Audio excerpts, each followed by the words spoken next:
మాకు నీ ప్రాబ్లం అనిపిస్తుంది, పెయిన్ వస్తుంది, నడవలేకపోతున్నాను, ఇలాంటి ప్రాబ్లం కామన్గా ఏమీ తెలవని వాళ్ళు వచ్చినప్పుడు మీరు ఎలాంటి టెస్ట్లు రాస్తారు ముందు దానికి సంబంధించి తెలుసుకోవడానికి? తెలివిగల డాక్టరు ముందే అన్ని ఇన్వెస్టిగేషన్స్ రాయకూడదు.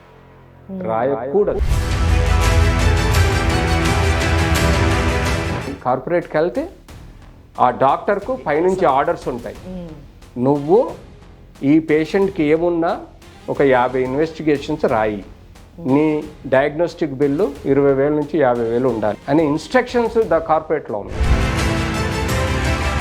క్లినికల్ నాలెడ్జ్ను వాడకుండా ఇష్టం వచ్చిన ఇన్వెస్టిగేషన్స్ రాస్తున్నారు. మీరు బడాయిలకు పోయి నాకు ఇన్సూరెన్స్ ఉందని, నాకు అది ఉంది, నాకు కంపెనీ పే చేస్తుందని చెప్పేసి కార్పొరేట్ హాస్పిటల్ పోయి నష్టపోకండి. ఏదైనా టెస్ట్ రాయకపోవటం వలన డయాగ్నోసిస్ మిస్ అయితే ఆ డాక్టర్ మీద కేసులు అవ్వచ్చు. ఒక పేషెంట్కి సంబంధించి ఏ స్థాయిలో ఉన్నప్పుడు అసలు సర్జరీకి వెళ్ళాలంటారు? ఎముక మీద ఉన్న మెత్తటి కార్టిలేజ్ పొర అరిగిపోతుంది. దీన్ని మేము డీజనరేటివ్ ఆస్టియో ఆర్థరైటిస్ అంటాం.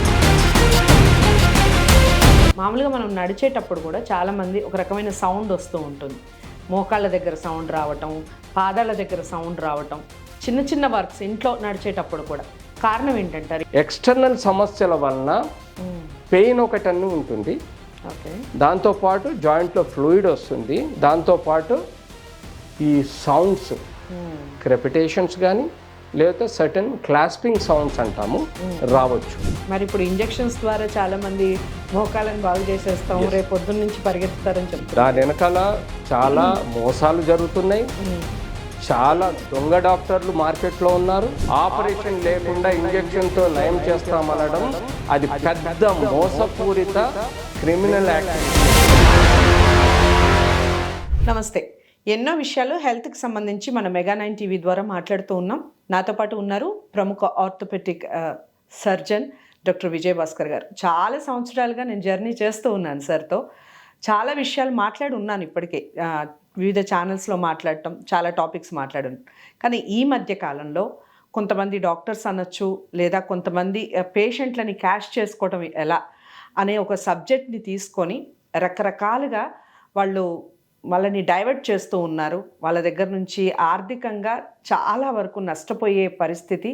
ఆర్థికంగా నష్టపోతే పర్వాలేదు, హెల్త్ పరంగా కూడా క్షీణించే పరిస్థితి వస్తుంది. అసలు ఏం చేస్తున్నారు ఆ డాక్టర్స్, అసలు ఆ ట్రీట్మెంట్ అసలు ఏ విధంగా జరగాలి, నీకి సంబంధించి మాట్లాడే ప్రయత్నం చేద్దాం. మోకాలికి సంబంధించి ఈ మోకాలు నొప్పులు ఎందుకు వస్తాయి, దానికి ట్రీట్మెంట్ ఎలా ఉంటుంది, ఇప్పుడు డాక్టర్స్ ఏం చేస్తున్నారు, ఈ విషయాలన్నీ మాట్లాడతాను.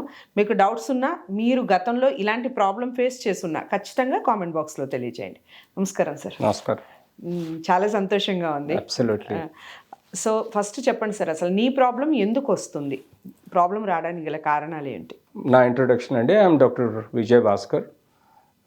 బేసిక్గా 35 years ఎక్స్పీరియన్స్ ఉన్న సీనియర్ ఆర్థోపెడిక్ సర్జన్ని, and I'm a past president Indian orthopaedic association and chairman for the ethics committee clinical research and trials. అంటే క్లినికల్ రీసెర్చ్ అండ్ ట్రయల్స్ అంటే day to day medical doctors ఇచ్చే ట్రీట్మెంట్లో ఏవైతే drugs, injections ఎథికల్గా ఉన్నాయా లేదా, are they really useful for the patients or not, are they causing the side effects, అంటే ఆ ఇంజెక్షన్స్, మాత్రలు ఇవ్వటం వలన ఏమన్నా హానికరమైన అంశాలు ఉన్నాయా లేదా, ఆ డ్రగ్స్ని కానీ ఇంజెక్షన్స్ కానీ ఆ థెరపీస్ కానీ సైంటిఫిక్గా ప్రూవ్ అయిన తర్వాత మేము DCGI అంటే డైరెక్టర్ జనరల్ ఏదైతే డ్రగ్స్ అథారిటీ ఉందో దానికి మేము ఈ డాక్టర్స్ చేసే రీసెర్చ్ ప్రొడక్ట్స్ ఆర్ మెడిసిన్స్ కానీ ఇంజెక్షన్స్ కానీ ఆ థెరపీస్ కానీ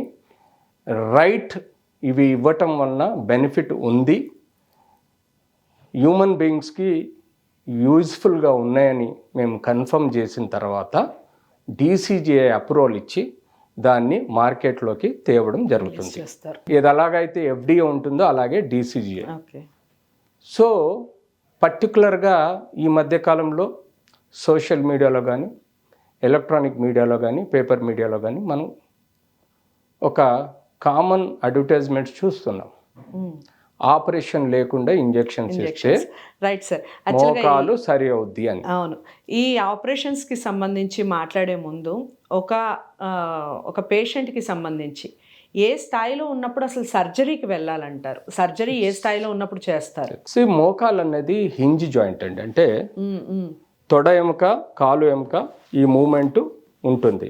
కొంచెం రొటేషనల్ మూమెంట్ ఉంటుంది, కానీ ఎక్కువగా దానిలో ఓకే ఒక జాయింట్ ఎలాగైతే హింజ్ జాయింట్ అంటాము, హింజ్ జాయింట్ మూమెంట్, ఈ రెండింటి ఎముకల మధ్యలో జాయింట్ ఫామ్ అయినప్పుడు ఇందులో మెనిస్కస్ అని ఉంటుంది. అంటే మెత్తటి పొరలు షాక్ అబ్జర్బర్ లాగా పనిచేస్తాయి. దానికి తోడు ఎముకకు పై భాగాన మీకు ఒక 2 to 3 mm సరిపడేంత ఒక మెత్తటి పొర ఉంటుంది. అది కార్టిలేజ్ పొర అంటాం. సో క్రమేణా ఏ వస్తువైన ప్రపంచంలో సపోజ్ ఒక ఇంజన్లో బేరింగ్ అనుకోండి, దాని లైఫ్ 5 to 10 years అనుకోండి. ఆ 10 years ఆర్ 5 years తర్వాత ఎట్టి పరిస్థితుల్లో బేరింగ్లో చెర్రాలు అలాగే బేరింగ్ అరగడం అన్నది మనం కామన్. అలాగే హ్యూమన్ బీయింగ్స్లో కానీ యానిమల్స్లో కానీ ఎక్కడైతే మూమెంట్ ఉంటుందో, ఎక్కడైతే ఫ్రిక్షన్ ఉంటుందో, ఎక్కడైతే వేర్ అండ్ టియర్ ఉంటుందో అక్కడ సహజ సిద్ధంగా అరుగుతూ ఉంటుంది. అరుగుదల ఉంటుంది ప్రతి ఒక్కరికి ఉంటుంది. ప్రపంచంలో యానిమల్స్కి ఉంటాయి, మనుషులకు ఉంటాయి. సో ఈ అరగడము అన్నది మనకు 30-40 ఏళ్ల తర్వాత స్టార్ట్ ఎక్కువగా ఉంటుంది. 30-40 ఏళ్లకు ముందు ఆ వ్యక్తి యాక్టివ్ లైఫ్లో మజిల్ పవర్ ఉంటుంది, వెయిట్ తక్కువ ఉండటం, ఆర్ కొంతమంది వెయిట్ ఎక్కువ ఉన్న వాళ్ళల్లో కొంత అరిగే ప్రమాదం ఉంటుంది. కానీ నార్మల్ వెయిట్ హైట్ ఉన్న వ్యక్తిలో 40 ఏళ్ళ తర్వాత అరుగుదల అన్నది స్టార్ట్ అవుతుంది. 45 నుంచి 80-90 ఏళ్ళ వరకు కూడా అరగొచ్చు. వాజ్పేయి కానీ ఎంపీ వెంకటస్వామి కానీ 90 ఏళ్ళకు ఆపరేషన్ చేయించుకున్నారు. అంటే అప్పటి వరకు వాళ్ళకు ఆపరేషన్ అవసరం పడింది. సో ఈ వేర్ అండ్ టియర్ అయితే ఏదైతే జాయింట్ మోకాల్లో మనకు ఉంటుందో తద్వారా ఫస్ట్ ఎముక మీద ఉన్న మెత్తటి కార్టిలేజ్ పొర అరిగిపోతుంది. అది ఎలా అరుగుతుందంటే మొత్తం స్మూత్గా అరగదు, ప్యాచ్ల్ లాగా అరుగుతుంది. చిన్న చిన్న ప్యాచ్ల్ లాగా అరిగిపోతూ ఉంటాయి. సో దీన్ని మేము డీజనరేటివ్ ఆస్టియో ఆర్థరైటిస్ అంటాం. అంటే డీజనరేషన్ అంటే వేర్ అండ్ టియర్ వలన క్రమేణా అరిగే పద్ధతిని డీజనరేషన్. ఆస్టియో ఆర్థరైటిస్ అంటే ఎముక మోకాలకు సంబంధించిన కీళ్ళవాతం. సో దీన్ని మనం 40 ఏళ్ళ తర్వాత, అంతకు ముందు వచ్చిందంటే చిన్నతనం నుంచి 40 ఏళ్ళ వరకు వాళ్ళకి ఏమైనా మేజర్ యాక్సిడెంట్స్ అవ్వడం, లేకపోతే ఇన్ఫెక్షన్ రావడం, లేకపోతే కీళ్ళవాతం రావడం, లేకపోతే సహజ సిద్ధంగా కాకుండా వేరే ఎముకకు ఒక వ్యాధి వచ్చినప్పుడు కొంత ఎర్లీగా అరిగే ఆస్కారం ఉంటుంది. అది కూడా హార్డ్లీ పాపులేషన్లో 2 to 3%, అంతకన్నా ఎక్కువ అరగదు. సో సహజ సిద్ధంగా 45 ఏళ్ళ తర్వాత వచ్చే డీజనరేటివ్ ఆస్టియోఆర్థరైటిస్ కూడా ఈ ఎముక చుట్టూ ఉండే కార్టిలేజ్ అరగడానికి కూడా స్టేజెస్ ఉంటాయి. స్టేజ్ 1, 2, 3, 4. ఈ స్టేజెస్ మేము ఎందుకు డివైడ్ చేసామంటే ఏ స్టేజ్లో ఎంత డ్యామేజ్ అయిందనేది తెలుసుకోవడానికి, దాంతోపాటు ఏ స్టేజ్లో ఎవరికి ఎంత ట్రీట్మెంట్ ఇవ్వాలన్నది మేము ఒక ఎథికల్గా ప్రాక్టీస్ చేయడానికి కూడా ఉపయోగకరంగా ఉంటుంది. స్టేజ్ 1 అంటే చిన్న చిన్న ప్యాచెస్ ఏర్పడి 25% అరిగేదాన్ని మేము ఒక ప్రోటోకాల్గా పెట్టుకున్నాం. 50% అంటే 2 ప్యాచ్లు పెద్దగా పెరిగి 50% వరకు జాయింట్ అరగడాన్ని మేము స్టేజ్ 2గా పెట్టుకున్నాం. అంటే దీంతో పాటు లక్షణాలు కూడా పెరుగుతూ ఉంటాయి. స్టేజ్ 1లో బేసిక్గా ఇనిషియల్గా నొప్పి అన్నది మోస్ట్ కామన్ ఐడెంటిఫైయబుల్ క్యారెక్టర్ అండి. ఏ వ్యక్తి అయినా నొప్పి స్టార్ట్ అవ్వగానే డాక్టర్ దగ్గరికి వస్తాడు, నొప్పి స్టార్ట్ అవ్వకముందు రాడు. This is a practical exposure. నొప్పి తర్వాత చుట్టుపక్కల వాపు రావడం, జాయింట్కు చుట్టుపక్కల వాపు రావడం, నడకకి ఇబ్బంది అంటే మెట్లెక్కడం కానీ లేకపోతే గుట్టలెక్కడం కానీ లేదా టాయిలెట్లో కూర్చొని లేవడంలో కానీ కొంత ఇబ్బంది అవడం. ఓకే. ఇది స్టేజ్ 1లో అండి. స్టేజ్ 2లో నొప్పి పెరగడం, వాపు పెరగడం, అలాగే ఈ యాక్టివిటీస్ ఈవెన్ కొంత ఒక హాఫ్ కిలోమీటర్ నడిచినా నొప్పి పెరగడం, మెట్లెక్కితే నొప్పి పెరగడం, గుట్టలెక్కితే నొప్పి పెరగడం, ఇండియన్ టాయిలెట్ కూర్చొని లేకపోతే నొప్పి పెరగడం. ఇది స్టేజ్ 2లో వస్తుంది. 50% అరగడం ఉంటుంది. స్టేజ్ 3లో నొప్పి సివియారిటీ పెరగడం, వాపు పెరగడం, మోకాలు ఇలా ఉండదు, ఇలా లోపలికి వంగిపోవడం, దాంతోపాటు ఏదైతే ఈవెన్ నడక, ఇంట్లో నడక కూడా స్టేజ్ 3లో నొప్పి రావడం, దాంతోపాటు 75% ప్యాచెస్ ఏర్పడి ఎముక పైనుండే పొరలు ఎగిరిపోవడం, ప్యాచెస్ లాగా. స్టేజ్ 3 వరకు ఉంటుందండి. ఇంకా స్టేజ్ 4 ఏదైతుందో, స్టేజ్ 4లో టోటల్ పొర మొత్తం ఎగిరిపోతుందండి. మొత్తం టోటల్ ప్యాచ్ ఎగిరిపోతుంది. ఎముక కూడా కొంత అరిగిపోతుంది. ఎముక అరిగిపోవడమే కాకుండా కొనలు తేలుతాయి. ఎముక యొక్క కార్నర్స్లో కొనలు తేలుతాయి. ఇక్కడ మధ్యలో అరిగిపోయి చుట్టూ కొనలు తేలుతాయి. తెరడమే కాకుండా మోకాలు ఇలా అయిపోతుంది. స్టేజ్ 4లో ఇలా ఉండాల్సిన మోకాళ్ళు ఇలా అయిపోతుంది. దీనికి తోడు ఇంట్లో 4 అడుగులు వేయడానికి కూడా ఇబ్బంది పడతారు. 4 అడుగులు వేయడానికి కూడా ఇబ్బంది పడతారు. కూర్చోలేరు, నిలబడలేరు, నడవలేరు, చాలా ఇబ్బంది ఉంటుందండి. సో ఈ 1, 2, 3, 4 స్టేజెస్ డ్యామేజ్ని, డీజనరేటివ్ ఆస్టియోఆర్థరైటిస్ని కారణాలు మనం కూడా తెలుసుకోవాలి. యూజువల్గా బిలో 40 రావు, ఎబో 40 రోగం ఇది. బిలో 40 వచ్చిందంటే హిస్టరీ, కీలవాతం అన్నా, సెప్టిక్ ఆర్థరైటిస్ అన్నా, రుమటైడ్ ఆర్థరైటిస్ కన్నా, సోరియాటిక్ సింగిల్ ఆర్థరైటిస్ కన్నా కానీ, లేకపోతే దెబ్బలు దాటం వల్ల ట్రొమాటిక్ ఆర్థరైటిస్ వలన కానీ, లేకపోతే మనకు ఈ డీజనరేటివ్ ఆర్థరైటిస్ ఎర్లీగా రావచ్చు, ఆర్ యాక్సిడెంట్స్ అవటం వల్ల జాయింట్లో అనాటమీ డిరేంజ్మెంట్ కావచ్చు, జాయింట్ అరగటం వల్ల, ఇలా ఎన్నో రకాల వ్యాధులు. ఒబేసిటీ, చిన్నపిల్లల్లో ఒబేసిటీ కానీ, అడోలసెంట్ ఏజ్లో ఒబేసిటీ కానీ, అడల్ట్ ఏజ్లో ఒబేసిటీ కానీ, చిన్నప్పుడు డయాబెటీస్, హైపర్ టెన్షన్ రావడం వలన కూడా ఒక కారణం అవుతుంది. ఇవన్నీ కారణాల వలన బిలో 40 ఏజ్లో మనకు సమస్యలు స్టార్ట్ అవుతాయి. సపోజ్ ఎబో 40 తర్వాత ఇలాంటి ప్రాబ్లమ్స్ ఉంటే ఇంకెక్కువగా డెవలప్ అవుతాయి. సపోజ్ రుమటైడ్ ఆర్థరైటిస్ ఉంది, అది ఒక కీలవాతం, అది వంశపారపర్యంగా వచ్చే కీలవాతం. ఆ కీలవాతం తోటి ఆ ఎంటైర్ జాయింట్ డ్యామేజ్ అయ్యే ఆస్కారం ఉంటుంది, తొందరగా అరిగిపోయే డ్యామేజ్ ఉంటుంది. సో ఇలాంటి 4 స్టేజెస్ని మేము క్లినికల్గా అసెస్ చేసుకున్న తర్వాత ట్రీట్మెంట్ వైజ్ మేము ఒక ప్రోటోకాల్స్ పాటిస్తాము. ఓకే, ట్రీట్మెంట్ గురించి మాట్లాడే ముందు ఒక విషయం చెప్పండి సార్. మామూలుగా మనం నడిచేటప్పుడు కూడా చాలామంది ఒక రకమైన సౌండ్ వస్తూ ఉంటుంది. మోకాళ్ళ దగ్గర సౌండ్ రావటం, పాదాల దగ్గర సౌండ్ రావటం, చిన్న చిన్న వర్క్స్ ఇంట్లో నడిచేటప్పుడు కూడా. కారణం ఏంటంటారు? అబ్సల్యూట్లీ మంచి క్వశ్చన్ అండి.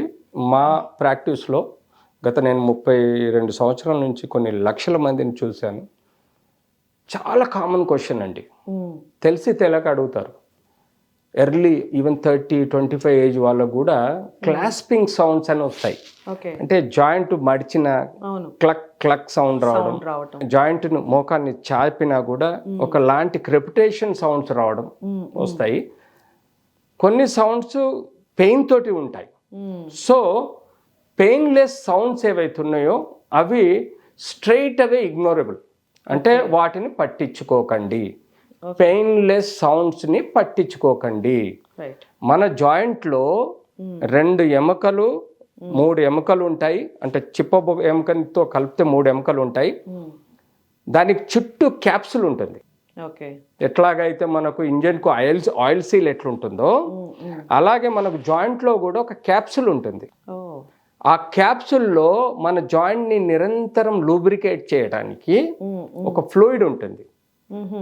ఇంజన్లో ఎలాగైతే ఆయిల్ సీల్ ఉండి మనకు లోపల ఆయిల్ ఉంటుందో మోకాలు కూడా ఇంజన్ లాంటిదే. ఒక దీనికి 3 ఎముకలతో కూడిన ఒక క్యాప్సుల్ అని ఉంటుంది. ఆ క్యాప్సుల్లో సైనోవియల్ ఫ్లూయిడ్ అని చెప్పేసి న్యాచురల్ ఫ్లూయిడ్ మన మోకాల్లో ఉంటుంది. సో ఆ సైనోవియల్ ఫ్లూయిడ్ని అప్పుడప్పుడు అందులో ఎయిర్ బబుల్స్ వస్తూ ఉంటాయి, అన్నోన్ ఎయిర్ బబుల్స్ వస్తూ ఉంటాయి. అంటే అది బట్ న్యాచురల్గా ఆ యొక్క interaction of the joint movement వలన ఎయిర్ బబుల్స్ వస్తుంటాయి. లేకపోతే ఈ ఫ్లూయిడ్ ఎక్కువగా ఉన్నప్పుడు పక్కనున్న క్యాప్సుల్ని కానీ లేకపోతే టెండాన్స్ అంటే కండరాలు, జాయింట్ చుట్టూ పోయే కండరాలకు ఇవి టచ్ అవుతూ ఉంటుంది. ఈ ఫ్లూయిడ్ టచ్ అయినప్పుడు ఒకలాంటి సౌండ్ వస్తుంది. సో వీటిని మేము నీ జాయింట్ సౌండ్స్ అంటాము. ఇన్ సింపుల్ వర్డ్స్లో క్రెపిటేషన్స్ కూడా అంటాం.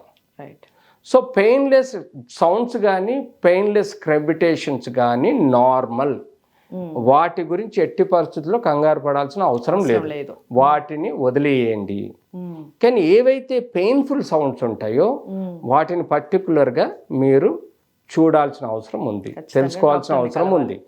సో దానిలో ఏమవుతుందంటే ఈ సైనోవియల్ క్యాప్సుల్ ఏదైతుందో దానిలో సైనోవియల్ ఫ్లూయిడ్ అన్నది నిరంతరం మన బాడీలో రక్తం ఎట్లా ప్రసారం అవుతుందో ఈ ఫ్లూయిడ్ ఫామ్ అయి కూడా జాయింట్కు ప్రొటెక్షన్ ఇస్తుంది మూమెంట్కి.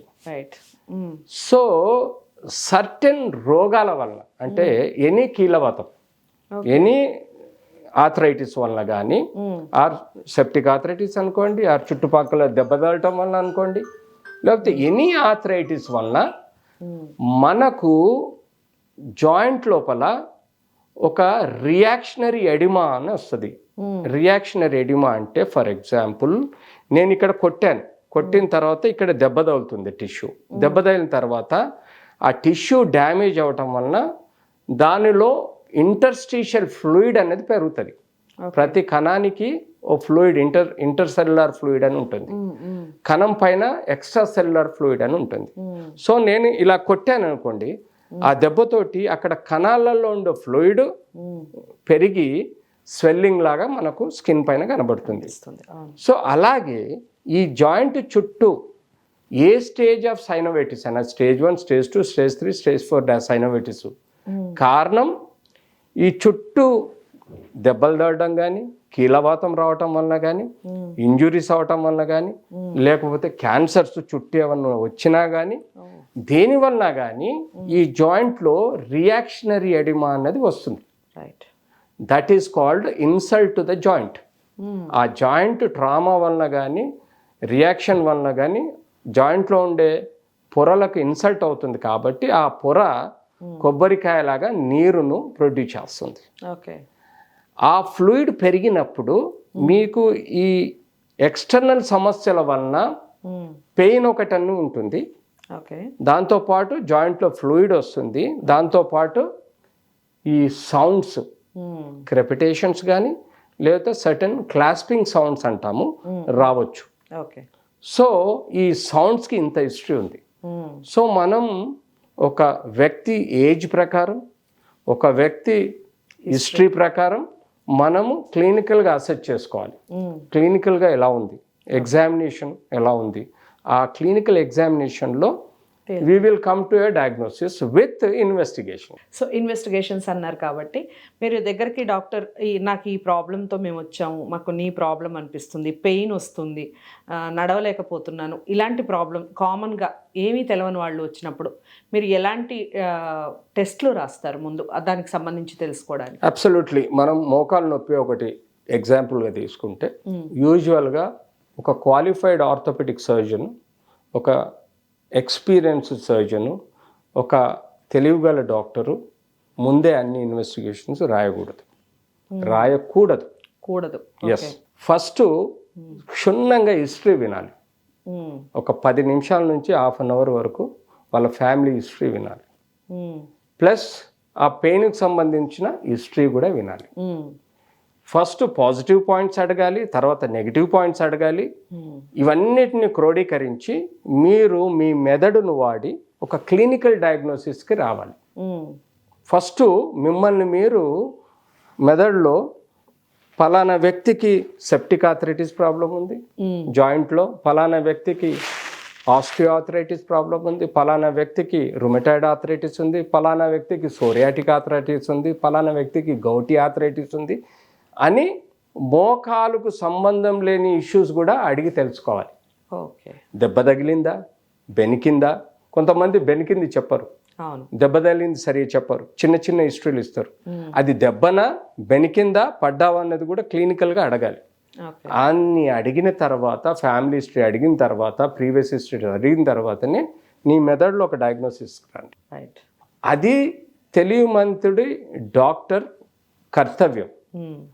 అన్నెసర్లీ ఇన్వెస్టిగేషన్స్ ఎప్పుడు పేపర్ మీద పెట్టకూడదు. బేసిక్ ఆర్థోపెడిక్ సర్జన్కి ఎవరైనా మోకాలు కంప్లైంట్ ఇచ్చినప్పుడు ఒక మెథడ్లో ఇన్ని టెస్టులు క్లినికల్గా చేసి డయాగ్నోసిస్ వచ్చిన తర్వాత నేను ఎక్స్రే రాయాలా, సిటీ స్కాన్ రాయాలా, ఎంఆర్ఐ రాయాలా అన్నది నా డయాగ్నోసిస్ ప్రకారం అడ్వైజ్ చేయాలి. రైట్. ఫస్ట్ బేసిక్గా కొంతమందికి ఎక్స్రేతో సరిపోతుంది, కొంతమందికి సిటీ స్కాన్తో కంక్లూజన్ వస్తుంది, కొంతమందికి ఎంఆర్ఐ చేయండి కంక్లూజన్ రాదు. రైట్. సో ఈ 3 ఇన్వెస్టిగేషన్స్ మాలో ఎక్కువగా చేస్తాం. పెట్ స్కాన్ అవన్నీ రేర్గా చేస్తాం. సో ఈ 3 ఇన్వెస్టిగేషన్స్ మోస్ట్ కామన్గా చేస్తాం. అల్ట్రాసౌండ్ కూడా అప్పుడప్పుడు చేస్తాం, బట్ కామన్గా చెయ్యం. ఓకే. ఆ తర్వాత వచ్చి మీకు రక్త పరీక్షలు. రక్త పరీక్షలు అన్నది ఆ పేషెంట్ యొక్క ఫ్యామిలీ హిస్టరీ, ఆ పేషెంట్ యొక్క పర్సనల్ హిస్టరీ, నేను చేసిన పరీక్షల ప్రకారం ఇది సోరియాటికా, గౌటియా, రుమటాయిడా, లేకపోతే సెప్టిక్ ఆర్థరైటిసా, లేకపోతే డీజనరేటివ్ ఆస్టియోఆర్థరైటిసా ఆర్ ట్రొమాటిక్ ఆర్థరైటిసా అన్నది నా మైండ్లో వెలుగుతుంది. ఓకే. దాని ప్రకారం స్పెసిఫిక్ రక్త పరీక్షలు చేయించాలి. ఓకే. కొంతమందికి ఈఎస్ఆర్ అవసరం ఉంటుంది, కొంతమందికి కంప్లీట్ బ్లడ్ పిక్చర్ అవసరం ఉంటుంది, కొంతమందికి సిఆర్పి లెవెల్స్ అవసరం ఉంటుంది, కొంతమందికి బోన్ క్యాన్సర్ గురించి కొన్ని ఎంజైమ్స్ తెలుసుకోవాల్సిన అవసరం ఉంటుంది, కొంతమందికి మార్కర్స్ అవసరం ఉంటుంది, కొంతమందికి రుమటాయిడ్ సంబంధించిన రుమటాయిడ్ ఫ్యాక్టర్ తెలుసుకోవాలి, గౌటి ఆర్థరైటిస్ సంబంధించిన యూరిక్ యాసిడ్ టెస్ట్ చేయాలి, సోరియాటిక్ సంబంధించిన టెస్టులు చేసుకోవాలి. అలాగే సెప్టిక్ ఆర్థరైటిస్ అంటే ఆ ఇన్ఫెక్షన్ సంబంధించిన ఈఎస్ఆర్ కానీ లేకపోతే డబ్ల్యూబీసీ కౌంట్ ఎంత ఉంది అన్నది తెలుసుకొని ఒక కంక్లూజన్కి వచ్చిన తర్వాత స్పెసిఫిక్ రక్త పరీక్షలు చేయాలి. కానీ వాళ్ళు ఏం జరుగుతుంది, కార్పొరేట్కి వెళ్తే ఆ డాక్టర్కు పైనుంచి ఆర్డర్స్ ఉంటాయి, నువ్వు ఈ పేషెంట్కి ఏమున్నా ఒక 50 ఇన్వెస్టిగేషన్స్ రాయి, నీ డయాగ్నోస్టిక్ బిల్లు 20,000 నుంచి 50,000 ఉండాలి అని ఇన్స్ట్రక్షన్స్ కార్పొరేట్లో ఉన్నాయి. దానికి అనుగుణంగా ఈ మధ్య యంగ్ డాక్టర్స్ అంతా ఇష్టం వచ్చినట్టు ఇన్వెస్టిగేషన్స్ రాస్తున్నారు. సో ఇన్వెస్టిగేషన్స్ ఎన్ని రాసినా పర్వాలేదు, కానీ కమ్ టు ట్రీట్మెంట్కి వచ్చేసరికి ఇప్పుడు మీ దగ్గరకు వస్తే నేనే వచ్చాను మీ దగ్గరికి మదర్ని తీసుకొని, జస్ట్ ఒక టెస్ట్ తీసుకొని కంక్లూజన్కి వచ్చారు, షీఈ్ నార్మల్ ఇప్పుడు. సో అలా కాకుండా ఒక డాక్టర్ దగ్గరికి వెళ్తే ఇన్ని టెస్ట్లా అని భయపడే బదులు అసలు బాబోయ్ ఇలాంటి ట్రీట్మెంట్ అని భయపడే రోజులు వచ్చేసాయి. ట్రీట్మెంట్ అసలు ఏ విధంగా ఉంటుంది? మీరు రకరకాల స్టేజెస్ చెప్పారు, స్టేజెస్ వైజ్గా ఉంటుందా, అన్నిటికీ ఒకే ట్రీట్మెంట్ ఉంటుందా, ఎలా ఉంటుంది? ఈ క్వశ్చన్కు ముందు ఇంకో కొంచెం కంక్లూజన్కు డయాగ్నోస్టిక్ చేద్దామండి. మేము ఓల్డ్ టైమర్ డాక్టర్స్ 1985 నుంచి ప్రాక్టీస్లో 90s ప్రాక్టీస్లో ఉన్నాం. ఓకే. మేము ఇందాక చెప్పినట్టు అన్లెస్ అంటిల్ క్లినికల్ డయాగ్నోసిస్ చేసుకుంది స్పెసిఫిక్ ఇన్వెస్టిగేషన్స్ మేము రాయం.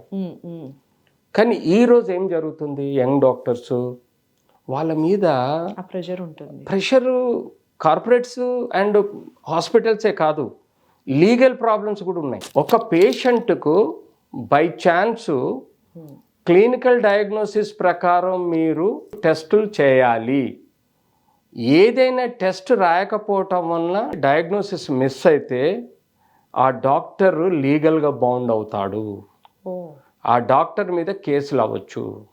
అవునా? 100%.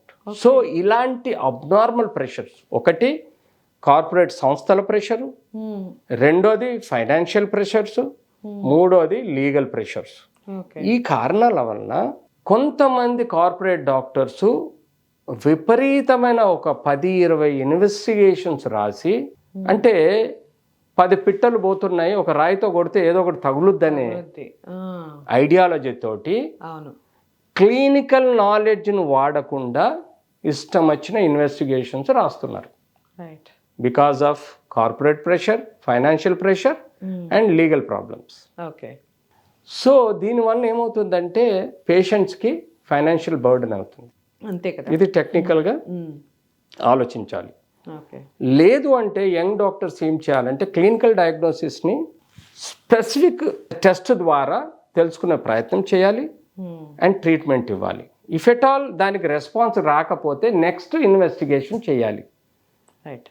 అదే దాంతో కాకపోతే ఇంకొక ఇన్వెస్టిగేషన్ చేయాలి. అంతేకాని అన్నీ ఒకేసారి చేయడం అన్నది నీ నాలెడ్జ్కి సంబంధించి it is not fair. So ఇది డయాగ్నోస్టిక్ పాయింట్ ఆఫ్ వ్యూలో సమస్యలు ఉన్నాయి. అదే మీరు ఒక సింగిల్ మేనేజ్డ్ క్లినిక్లో ఉండే ఒక క్వాలిఫైడ్ డాక్టర్ దగ్గరికి వెళ్ళండి. ఆయన తన మెదడునంతా ఉపయోగించి నాలెడ్జ్నంతా ఉపయోగించి క్లినికల్ డయాగ్నోసిస్కి వస్తాడు. ఓకే.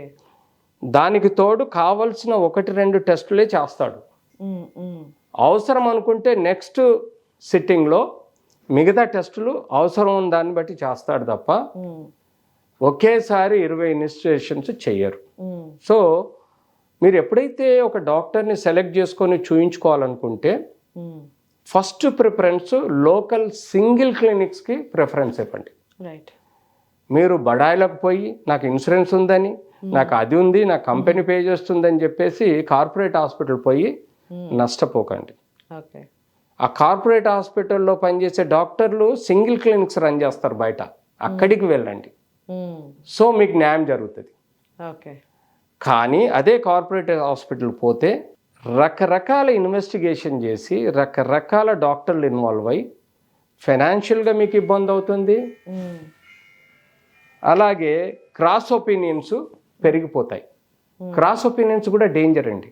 ఓకే.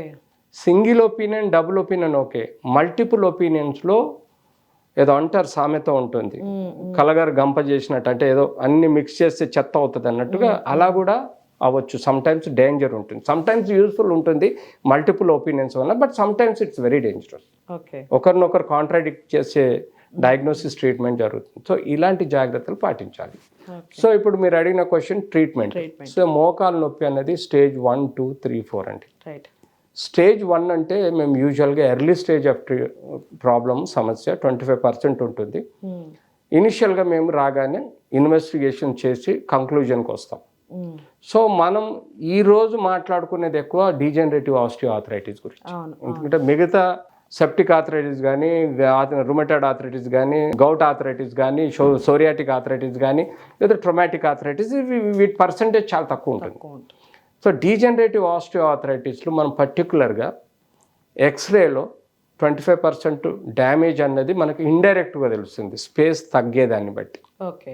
డైరెక్ట్ మనకు స్టేజ్ 1 డయాగ్నోస్ చేయడం ఇంపాసిబుల్ అన్నెస్ అంటే ఎంఆర్ఐ తీస్తే కానీ స్టేజ్ 1లో ఎంఆర్ఐ తీయం, అన్నెసర్లీ ఎక్స్పెండిచర్. సో స్టేజ్ 1లో క్లినికల్గా డయాగ్నోసిస్ అయిన తర్వాత బేసిక్ ఒక ఎక్స్రే తీసుకుంటాం. బేసిక్ ఎక్స్రే తీసుకొని ఇనిషియల్గా పెయిన్ కిల్లర్తో స్టార్ట్ చేస్తాం. పెయిన్ కిల్లర్ తోటి మీకు 90% తగ్గిపోతుంది. బట్ స్పెసిఫిక్ రుమటాయిడ్ కానీ, సోరియాటిక్ కానీ, గౌటి ఉంటే తప్ప మిగతా మాత్రలు వాడడం. First and foremost pain killers. రెగ్యులర్గా వాళ్ళు చేసే ఎక్సర్సైజెస్ కానీ జాగ్రత్తలను తీసుకోమంటాం, దాన్ని మేము ఆపం ఫస్ట్ స్టేజ్లో. కావాలంటే ఫిజియోథెరపీ. ఫిజియోథెరపీ వల్ల మోకాలు చుట్టుండే కండరాలు బలం పెరిగితే ఈ నొప్పిని కొంత లోడ్ తగ్గిస్తుంది, అదొకటి. థర్డ్, అవసరం ఉంటే ఇంజెక్షన్స్ కూడా, అది స్కిన్ కానీ ఇప్పించుకునే ఇంజెక్షన్స్ ఇస్తాం, జాగ్రత్తలు పాటించమని చెప్తాం. సెకండ్, ఏదైతే 50% డ్యామేజ్ ఉండి లక్షణాలన్నీ ఎక్కువగా ఉంటాయో వాళ్ళకి స్పెసిఫిక్గా ఎక్స్రే తీస్తే స్పేస్ తగ్గే ఆస్కారం ఉంటుంది. అంటే 2 ఎముకల మధ్యలో ఉండే గ్యాప్ ఏదైతే ఉందో అది తగ్గిపోతుంది. 5 to 6 mm ఆర్ 8 mm ఉండేది 6 mm వరకు వస్తుంది ఆ స్పేస్. తర్వాత యథావిధిగా మేము పెయిన్ కిల్లర్స్ ఇస్తాం.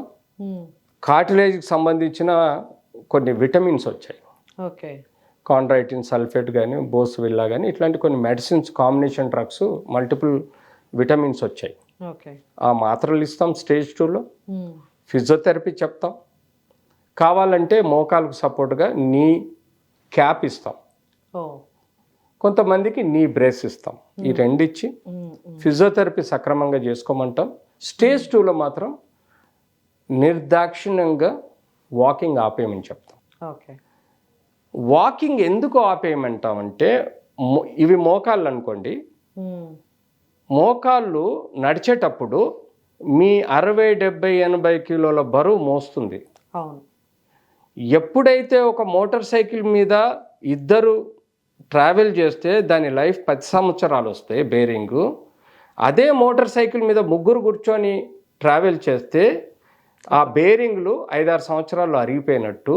ఎప్పుడైతే ఒక వ్యక్తి 5.5 or 6 హైట్ ఉన్న వ్యక్తి 58 నుంచి 62 కిలోలు ఉంటే నార్మల్ అండి. అంతకు మించి ఉంటే ఆ బరువు ఈ మోకాళ్ళ మీద పడి మోకాళ్ళు అరిగిపోయే ప్రమాదం ఉంటుంది. సో మేము ఏం చెప్తామంటే నడక ఆపేయండి.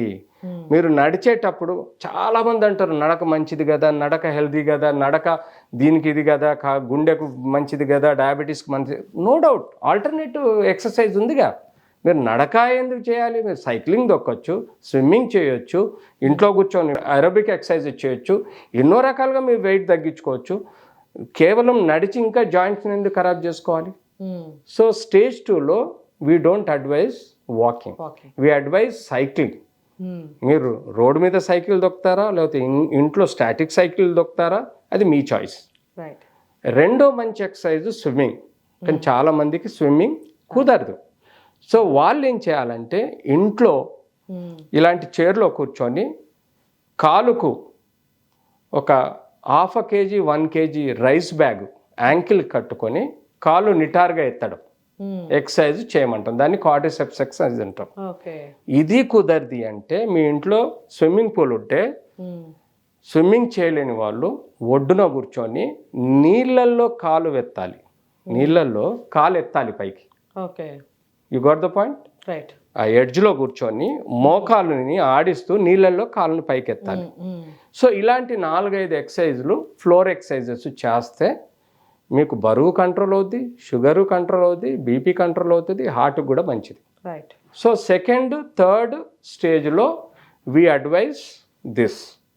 సెకండ్ థర్డ్ స్టేజ్లో మేము స్పెసిఫిక్గా ఇలాంటి ఎక్సర్సైజెస్ చెప్తూ నీకు హింజ్ సపోర్ట్ అంటే కొంత పట్టీలతో కూడిన బ్రేస్ ఒకటి ఇవ్వటం వలన మోకాలు వంగిపోయేదాన్ని కంట్రోల్ చేస్తాం, నడక స్ట్రైట్ ఉంటుంది.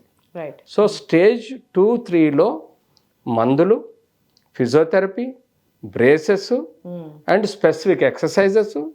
దీనికి తోడు స్టేజ్ 3లో ఎంఆర్ఐ తీసి ఎంఆర్ఐలో స్టేజ్ 2 కానీ 3లో కానీ ప్యాచెస్ పెద్దగా కనపడితే, ఈ ఎముక యొక్క ప్యాచెస్ పెద్దగా కనపడితే అప్పుడు మేము కొన్ని ఇంజెక్షన్స్ ఇవ్వడం జరుగుతుంది. అది కార్టిలేజినస్ రీజనరేటివ్ ఫ్యాక్టర్స్ అంటాం. దానిలో చాలా హైలురెండేజ్ అనే ఇంజెక్షన్ వచ్చింది. ఆ హైలురెండేజ్ అన్నది ఒక కార్టిలేజ్ని డెవలప్ చేసే ఇంజెక్షన్. అది ఇవ్వటం వలన కార్టిలేజ్ రీజనరేట్ అవుతుందని ఒక ప్రోటోకాల్ ఉంది కాబట్టి మేము వాడతాం. అంతేకాకుండా ఇదివరకు కాలంలో మేము స్టెరాయిడ్స్ ఇచ్చేవాళ్ళం. ఈ కాలంలో స్టెరాయిడ్స్ మానేసాం. పర్టికులర్గా చెప్తున్నాను నేను. ఇదివరకు కాలంలో 20 సంవత్సరాలు మేము జాయింట్ లోపలికి స్టెరాయిడ్ ఇచ్చేవాళ్ళం. కానీ అది మేమే బ్యాన్ చేసాం. ఎందుకు బ్యాన్ చేసామంటే స్టెరాయిడ్ ఇవ్వటం వలన జాయింట్కు సెన్సేషన్ మొత్తం డ్యామేజ్ అవుతుంది. జాయింట్లో ఏదైతే నరాల స్పర్శ ఉంటుందో ఈ స్టెరాయిడ్ ఇంజెక్షన్ ఇవ్వటం వల్ల ఆ స్పర్శ నరాల స్పర్శ సిస్టమ్ మొత్తము డ్యామేజ్ అవుతుంది.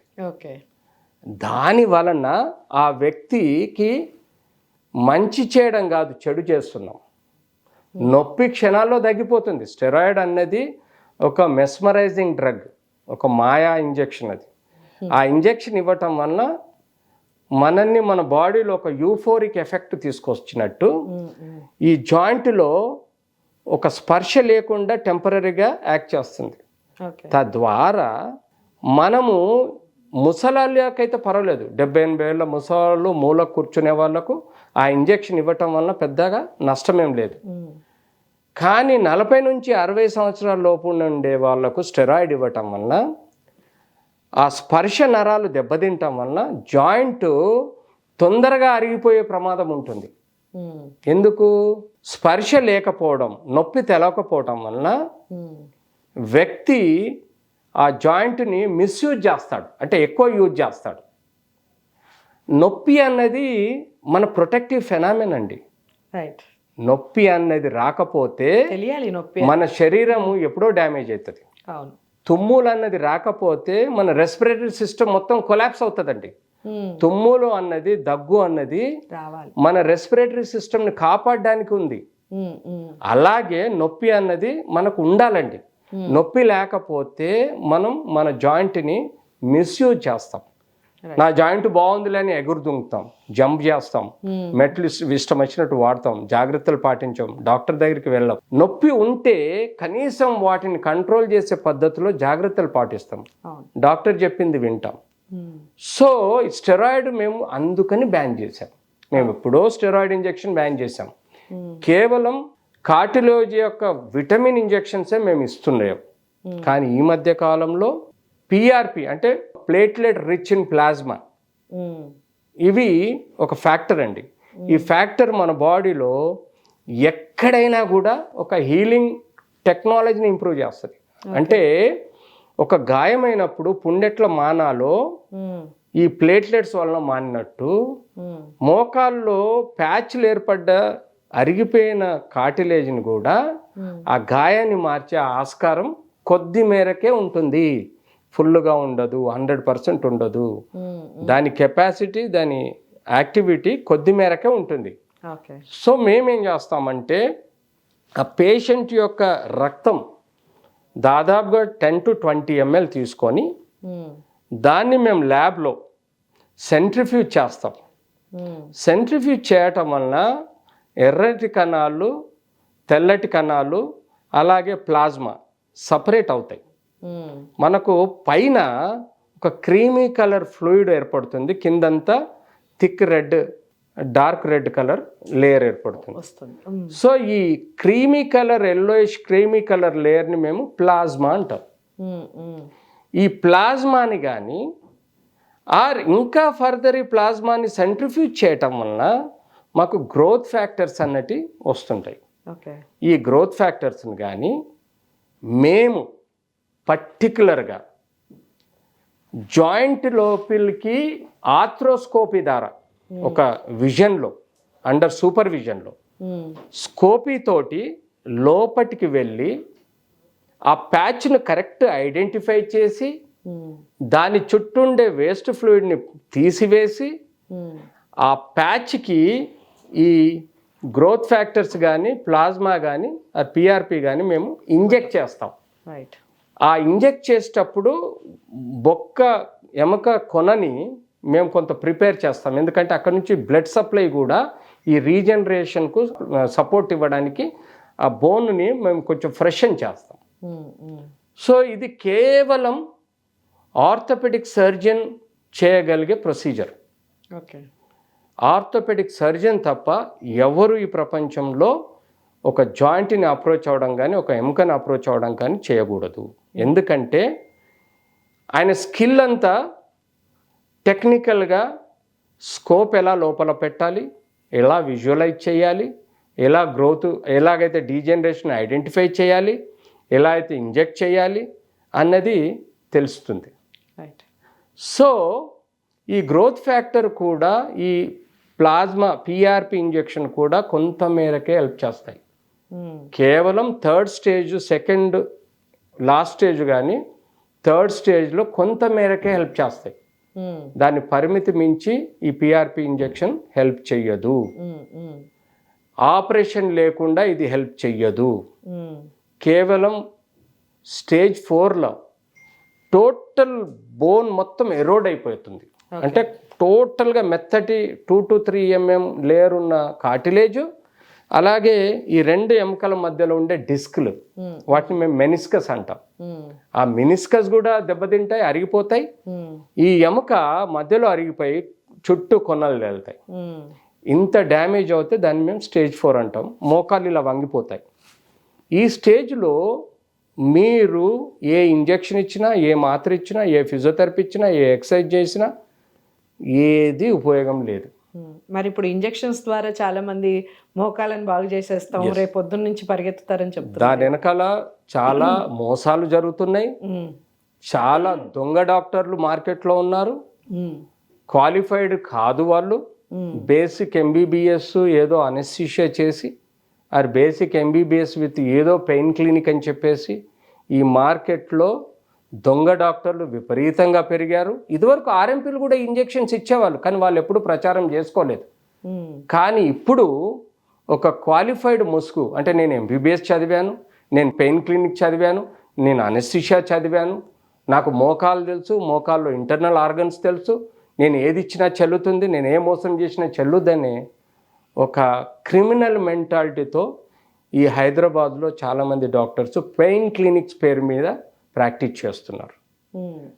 మేము చెప్పాము, ఒకప్పుడు మేము స్టెరాయిడ్స్ ఇచ్చాం, కానీ అది మేమే బ్యాన్ చేసాం.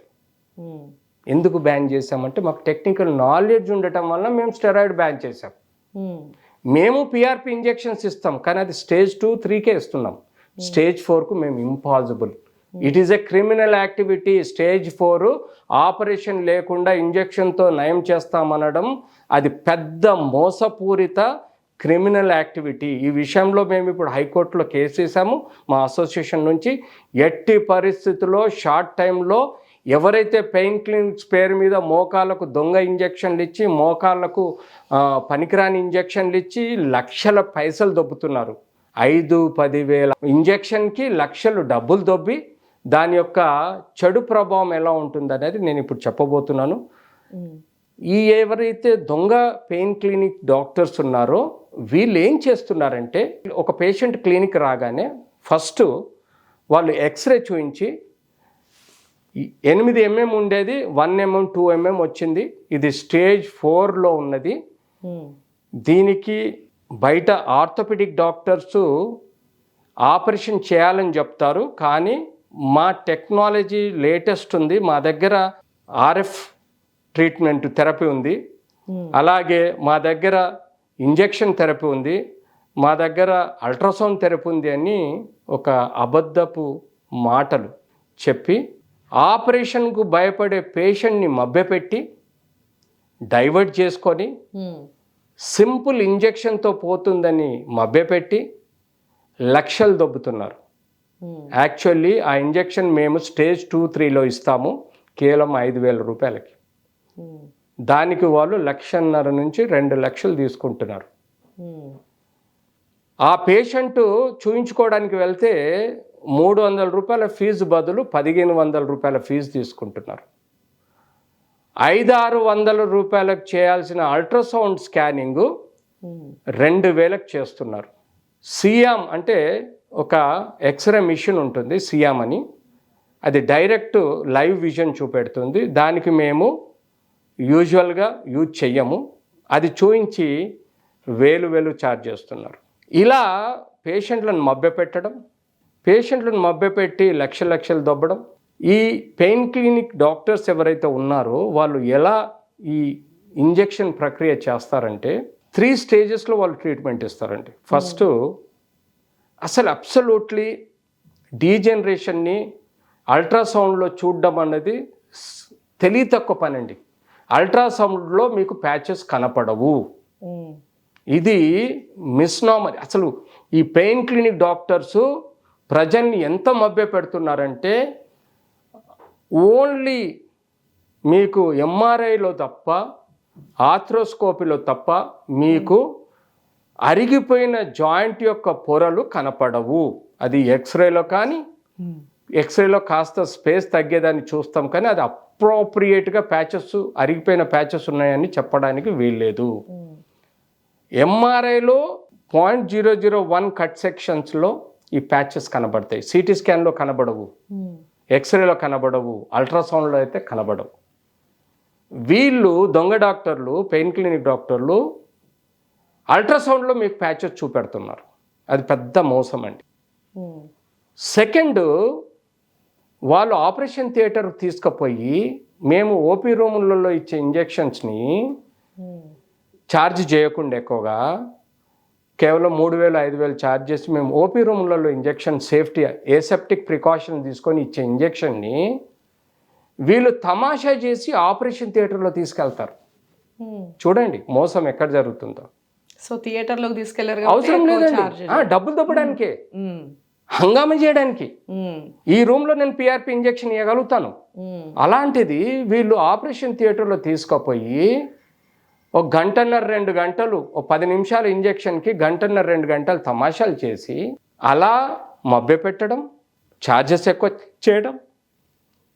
ఇంకో పెద్ద కుట్ర, మోసపూరిత కుట్ర ఏంటంటే వీళ్ళు జాయింట్ చుట్టూ మత్తని చెప్పేసి లిగ్నోకైన్ ఇంజెక్షన్స్, సెన్సార్కైన్ ఇంజెక్షన్స్ ఇస్తారు. అవి ఎలా ఉంటాయి సార్? అవి కేవలం నరాలకు మత్తు ఎఫెక్ట్ వస్తుందండి, అంటే నొప్పి తెలియకుండా ఉంటుంది. ఓకే, దానిలో తప్పేం లేదండి. జాయింట్ చుట్టూ ఏదైనా ప్రొసీజర్ చేసేటప్పుడు కాస్త మత్తు ఇంజెక్షన్ ఇవ్వడం, అది జైలోకెన్ కానీ లేకపోతే ఏదైనా ఒక ఇంజెక్షన్ ఇవ్వడం అనేది తప్పేం లేదు, we accept it.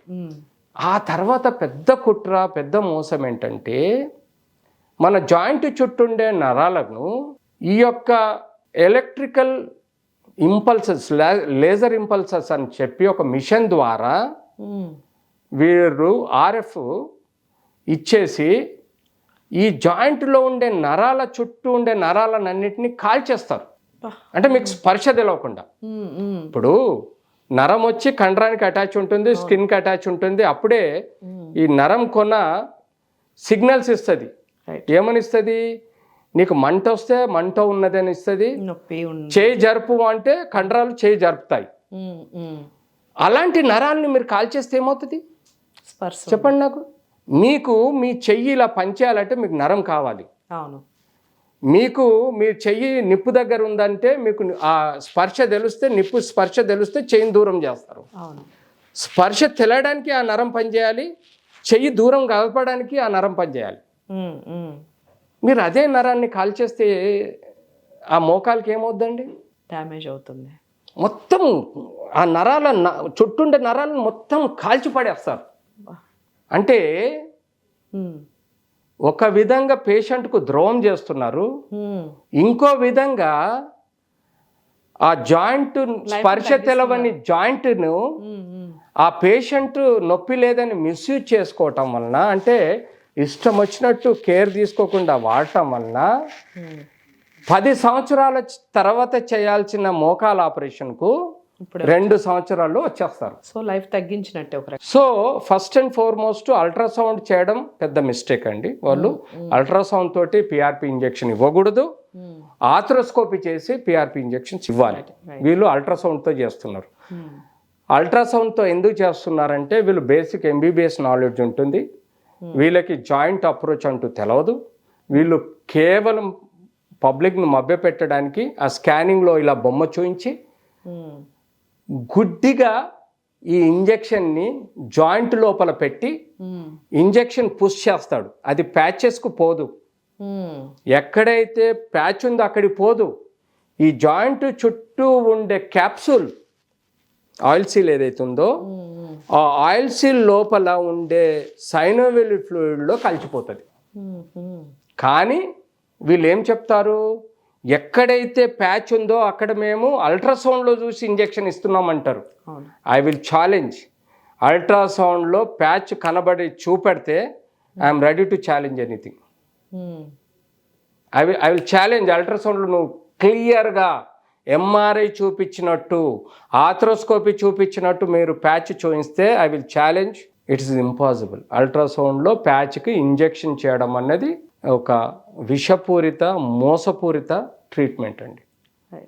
So please అర్థం చేసుకోండి. ఫస్ట్ ఆఫ్ ఆల్ ఆ డాక్టర్ క్వాలిఫైడ్ కాదు, సెకండ్ బేసిక్ ఎంబీబీఎస్ చదివాడు, థర్డ్ ఈ పెయిన్ క్లినిక్స్ అన్నది వాళ్ళకు ఒక డివిజన్ ఎందుకు ఉందంటే ఎక్కడైతే నరాలకు మత్తు ఇవ్వాల్సి వస్తుందో అక్కడ అనెస్థీషియా ఇవ్వడానికి ఈ అనెస్థీషియా ఇంజెక్షన్స్ పుట్టాయి. కానీ ఇలాంటి డ్యామేజ్ అయిన మోకాలకి ఇవ్వాల్సిన వాళ్ళు కాదు. అనెస్థీషియా ఇచ్చేది మనకి నొప్పి తెలవకుండా డాక్టర్కి, ఆర్థోపెడిక్ డాక్టర్ కానీ, సర్జన్ కానీ, గుండె డాక్టర్ కానీ, వీళ్ళకి కానీ వాళ్ళకి కానీ అనుకూలంగా ఉండే ఒక మీడియా సపోర్ట్ అది. వాళ్ళు ఎట్ ఎనీ కాస్ట్ ఒక ఫ్యాకల్టీలోకి ఇంకొక ఫ్యాకల్టీ చొరబడకూడదు. నేను ఆర్థోపెడిక్ సర్జన్ని, మోకాల ఆపరేషన్ చేసే డాక్టర్ని గుండె ఆపరేషన్ చేస్తే మీకు ఎలా ఉంటుంది? తీసుకెళ్ళి జైల్లో పెడతారు. ఇవాళ అనెస్థీషియా డాక్టర్ కానీ, ఎంబీబీఎస్ డాక్టర్ కానీ పెయిన్ క్లినిక్ పేరు మీద పనికిరాని టెస్టులు చేసి ప్రజల్ని మభ్యపెట్టి ఒక ఆర్ఎఫ్ థెరపీ ద్వారా నరాలను మొత్తం కాల్చేసి జాయింట్ని డ్యామేజ్ చేసి లేటుగా ఆపరేషన్ని తొందరగా దారి తీసే విధంగా డ్యామేజ్ చేసి అలాగే ఈ పిఆర్పి ఇంజెక్షన్స్ను ఫ్లూయిడ్ లోపలికి అండ్ జాయింట్ లోపల ఉండే సైనల్ ఫ్లూయిడ్లోకి ఇచ్చి అది ఎలా కార్టిలేజ్ రీజనరేట్ చేస్తుంది. ఇది అబద్ధం, ఇది కరెక్ట్ కాదు. దీన్ని ప్రజల్లారా మీరు కనిపెట్టండి. నేను ఒక క్వాలిఫైడ్ ఆర్థోపెడిక్ సర్జన్ని, నేను ఒక ఎక్స్పర్ట్ ఒపీనియన్ ఇస్తున్నాను. నాకు ఒక క్లినికల్ రీసెర్చ్ ఉంది. నేను ఈ ప్రక్రియలని రీసెర్చ్ చేసి ఎవరు తప్పు చేస్తున్నారు, ఎవరు రైట్ చేస్తున్నారు అన్నది మేము గవర్నమెంట్ ఆఫ్ ఇండియా హెల్త్ మినిస్ట్రీకి, ఐసిఎంఆర్కి, డిసిజిఏకి పంపించే అథారిటీ మేము. అలాంటిది మా కళ్ళ ముందు అన్క్వాలిఫైడ్ ఫెలోస్, సంబంధం లేని ఫ్యాకల్టీలోకి ఎంటర్ అయ్యి పనికిరాని ఇంజెక్షన్లు ఇచ్చి ప్రజలను మభ్యపెట్టి లక్షలు దోచుకుంటున్నారు. మీరు స్టేజ్ 3-4లో ఉండి మీరు ఆపరేషన్ చేసుకోమని మేము గట్టిగా చెప్పటం లేదు. మీకు ఎప్పుడైతే అన్ని ట్రీట్మెంట్లు తీసుకున్న తర్వాత సాటిస్ఫై లేరు, కనీసం 6 నెలలు అన్ని రకాల ట్రీట్మెంట్లు తీసుకున్న తర్వాత ఇక నాకు ఏది పని చెయ్యదు డాక్టర్ గారు, ఆర్థోపెడిక్ సర్జన్ గారు, మీరు ఏదో ఒకటి చెయ్యండి అంటేనే, అప్పుడు మాకు స్ట్రాంగ్ ఎవిడెన్స్ ఉంటేనే, మోకాలు స్టేజ్ 4లో ఉంటేనే ఆపరేషన్కి ముడతాము. అది మా ప్రోటోకాల్స్. అందులో కూడా స్టేజ్ 2లో 3లో సర్జరీ చేస్తే మేము కూడా తప్పు చేసినట్టే, మేము కూడా జైలు పోవాల్సిందే. అలాంటిది సబ్జెక్టు సంబంధం లేదు.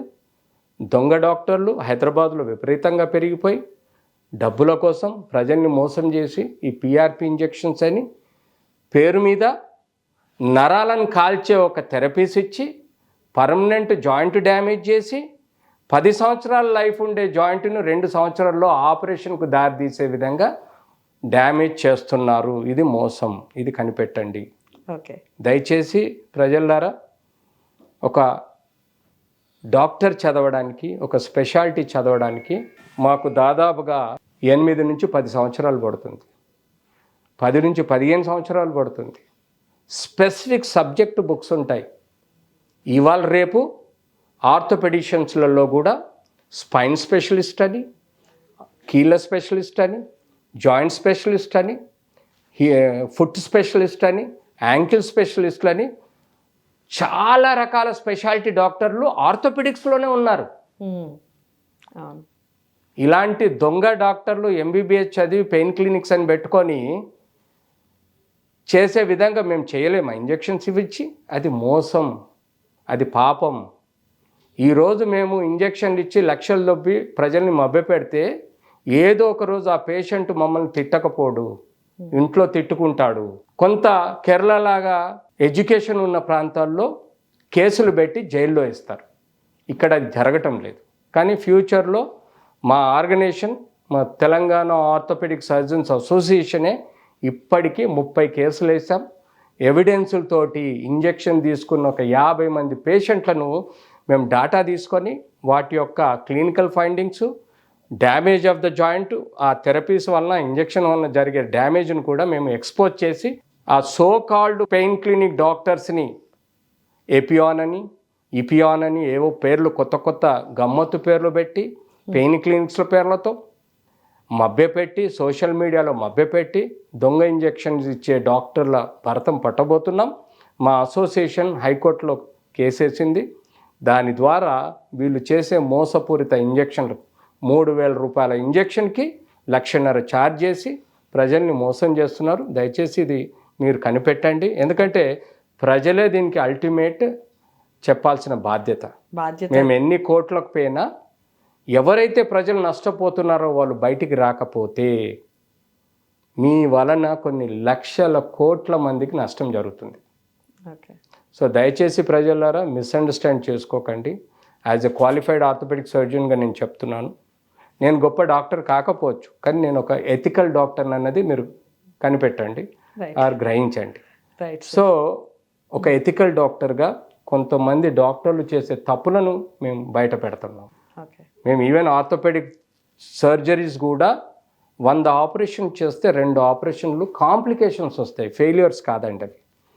మా బుక్లో రాయబడ్డాయి, doctor if you do 100 surgeries, నువ్వు 100 సర్జరీ చేస్తే 2 to 4% ప్రాబ్లమ్స్ కాంప్లికేషన్స్ వస్తాయి. అది పేషెంట్ వలన కాంప్లికేషన్స్ వస్తాయి, డాక్టర్ వలన కూడా కాంప్లికేషన్స్ వస్తాయి, లేకపోతే న్యాచురల్ కాంప్లికేషన్స్ కూడా వస్తాయి. కాబట్టి ఆల్టర్నేట్ థెరపీ చేయండి అని చెప్పేసి మా బుక్లో రాయబడ్డాయి. ఇలా రాయబడ్డాయి కాబట్టే మేము ఎథికల్గా బతుకుతున్నాం, మేము భయంతో బతుకుతున్నాం, మేము భక్తితో బతుకుతున్నాం, ప్రజలను మోసం చేయొద్దనుకుంటున్నాం, ప్రజలకు చేతనైనంత వరకు ట్రీట్మెంట్ ఇవ్వదలుచుకున్నాం. నాతో కాకపోతే నేను ఒక ఆర్థ్రోస్కోపీ సర్జన్ దగ్గరికి కానీ, ఒక స్పైన్ సర్జన్కి కానీ, లేకపోతే ఇతరత స్పెషాలిటీ డాక్టర్ దగ్గరికి పోయి పిలిపించడమా ట్రీట్మెంట్ ఇస్తాను. కానీ నాకు వచ్చి రాని నాలెడ్జ్ తోటి తెలిసి తెలియని ఫ్యాకల్టీలో పోయి ఏ ట్రీట్మెంట్ ఇచ్చే అవకాశం ఉండదు ఆర్ ఇవ్వను. ఇది మీరు దయచేసి గ్రహించండి. చాలా అంటే చాలా ఎమోషనల్గా అండ్ చాలా వల్లగుద్ది చెప్పారు. నేను ఎన్నో ఇంటర్వ్యూస్ విజయభాస్కర్ సార్తో ఇప్పటికి లాట్ ఆఫ్ ఇంటర్వ్యూస్ అండి, ఇప్పటికి చాలా చేస్తున్నాను, సమ్ హండ్రెడ్స్లో చేస్తున్నాను అనుకుంటాను, చాలా వరకు సమ్ ఇయర్స్ నుంచి సార్తో నాకు పరిచయం ఉంది. ఎప్పుడు ఇంత ఎమోషనల్గా ఇంత స్ట్రాంగ్గా ఆయన వాయిస్ వినడం నేనే అలా షాక్ అయ్యి చూస్తూ ఉన్నాను. మాట్లాడడం అంటే తన వృత్తి మీద తనకున్నటువంటి భక్తి కనపడింది, ఆ రెస్పాన్సిబిలిటీ కనపడింది. మీ అందరికి కూడా క్యాచ్ అయిందని అనుకుంటున్నాను, మీరు అందరూ అబ్జర్వ్ చేశారని అనుకుంటున్నాను.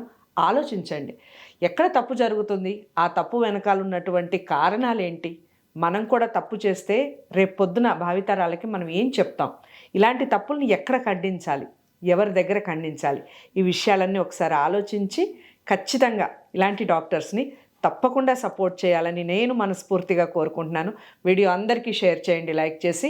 ఇంకేమైనా డౌట్స్ ఉంటే ఈ ఆర్థోపెటిక్కి సంబంధించి లేదా ఇప్పుడు మాట్లాడిన ఈ టాపిక్కి సంబంధించి, ఈ నీ సర్జరీకి సంబంధించి, ఇంజెక్షన్స్కి సంబంధించి మీరు ఇలాంటి ప్రాబ్లమ్స్ ఫేస్ చేసి ఉంటే తప్పకుండా కామెంట్ బాక్స్లో తెలియచేయండి. అది ఇప్పుడు సార్ చెప్పినట్టుగా అదొక ఎవిడెన్స్ అవుతుంది మాకు కూడా. సో అందరికీ క్యాచ్ అవుతుందని అనుకుంటున్నాను. తప్పకుండా అందరికీ షేర్ చేయండి. మరో మంచి టాపిక్తో మళ్ళీ విజయభాస్కర్ సార్తో కలిసే ప్రయత్నం చేస్తాను. నమస్తే.